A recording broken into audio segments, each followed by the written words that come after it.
नमस्कार, national media news में आप सभी का स्वागत है। चलिए नजर डालते हैं आज की ताजा खबर पर। के द्वारा जानकी चट्टी के आसपास यमुना जी आती हैं, उसमें भी यात्रा करने के लिए लोग जाते हैं। तो प्लास्टिक है, बोतल है, सब इधर उधर सब नदियों में ही फेंकते हैं। यद्यपि बरसात के बाद वो सारा प्लास्टिक दिल्ली तक वापस वहीं पहुंच जाता है, क्योंकि प्रकृति पहाड़ रखता नहीं है किसी चीज़ को, किसी वस्तु को। उसके बाद जब हम लोग बड़कोट आते हैं तो बड़कोट का जो गंदा नाला है वो डायरेक्ट गंदा पानी यमुना जी में आ रहा है। फिर आप सबसे नज़दीक हमारे हरिपुर है, कालसी का जो गंदा नाला है जहाँ वर्तमान में घाट बन रहा है, उसी के पास ही कालसी में आप कभी जाइएगा और जरूर उसको शूट करें।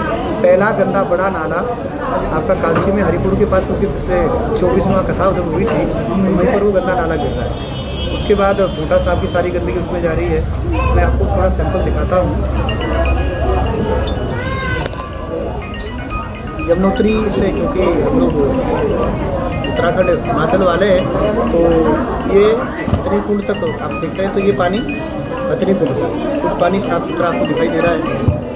ये सैंपल यमुनानगर का है। ये यमुनानगर में क्योंकि गंगा नाला गंदा है, ये करनाल के बाद का है, और ये हालत वर्तमान में दिल्ली में है। वर्तमान में दिल्ली के बाद वृंदावन, चाहे आप कहीं तक चले जाओ, पंचनदा तक यमुना जी ऐसी है। आज हम लोगों को 714 दिन हुए हैं लगातार चलते हुए, तो यमुना जी को छोड़कर हम लोग कहीं नहीं गए।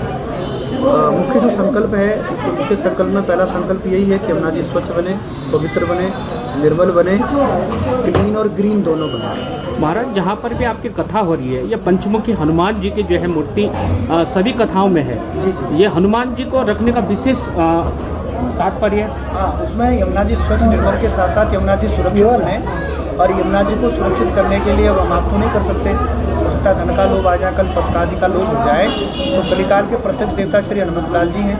हनुमान जी वर्तमान के प्रत्यक्ष देवता, कलयुग में कहीं गए नहीं। हनुमान जी राम जी के कहने पर नहीं गए। तो पंचमुखी अहिरावण का वध करने के लिए 4 दिशाओं में और प्राण थे, 5वां प्राण उसका आकाश में था। तो हनुमान जी ने 5 रूप धारण करके, पंचमुखी धारण करके तब अहिरावण का वध किया था। तो इस समय जो हमारी भीतर की दुष्टता है, जो भीतर का जो अधर्म हमारा बढ़ गया है, दुराचार बढ़ गया है, हमारी इतनी बड़ी दुष्टता है कि जीवन देने वाली जो नदी है, जल ही जीवन है, जल ही जीवन का आधार है। और आज जल के बिना जीवन का अस्तित्व नहीं है। चंद्रमा पर भी हम लोग जल खोज रहे हैं, क्योंकि जीवन की संभावना जल के कारण है। और जल या तो हमारे पास स्रोत के रूप में, हिमालय के रूप में है। 1990 से लेकर अभी तक अगर हम बात करें, और अगर वैज्ञानिक तथ्यों पर चर्चा करें, तो ग्लोबल वार्मिंग के कारण आज वर्तमान में चाहे यमुनोत्री का ग्लेशियर है, गंगोत्री का है, वो 50% पिघल चुका है। और अगर ऐसे टेम्परेचर बढ़ता रहा, तापमान बढ़ता रहा, प्रदूषण बढ़ता रहा, जनसंख्या बढ़ने के साथ वन कटते रहे, वनों का संरक्षण नहीं हुआ, प्रकृति का संरक्षण नहीं हुआ, तो जीवन देने वाला हिमालय पिघल करके समाप्त हो जाएगा।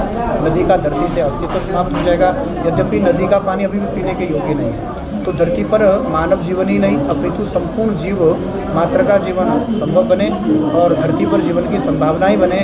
इसीलिए प्रकृति का संरक्षण, उसका संवर्धन समय पर रहे, नदियाँ शुद्ध पवित्र बने और हम लोग नदियों को गंदा ना करें। इसीलिए 108 756 दिनों का ये पावन ज्ञान यज्ञ चल रहा है। जन जन तक ये बात चलें कि हम कम से कम अपने हाथों से, क्योंकि ये जो दूषित हुई हमने की है, हमारे घर का नाला जा रहा है, हम भी कचरा राज्य में फेंकते हैं, नदियों में सब फेंकते हैं, तो संपूर्ण नदियाँ शुद्ध और पवित्र हो। इसके बाद 2 अप्रैल को कथा का विराम होगा।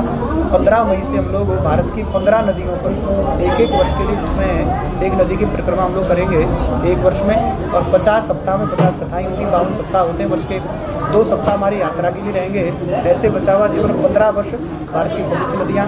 अगली कथा ब्रह्मपुत्र पे है।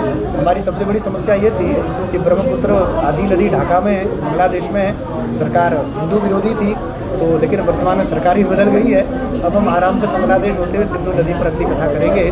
15 मई से कथा आरंभ होगी 15 वर्षों के लिए, और 15 नदियों पर बचे हुए 750 कथाएँ 2 अप्रैल के बाद होने वाली है। तो 15 नदियों के लिए हम लोग केवल बचा बुझा जीवन, प्रकृति का संरक्षण, उसका संवर्धन करने के लिए, और जीवन बचेगा तो ही बाकी बातें बाद में हो सकेंगी।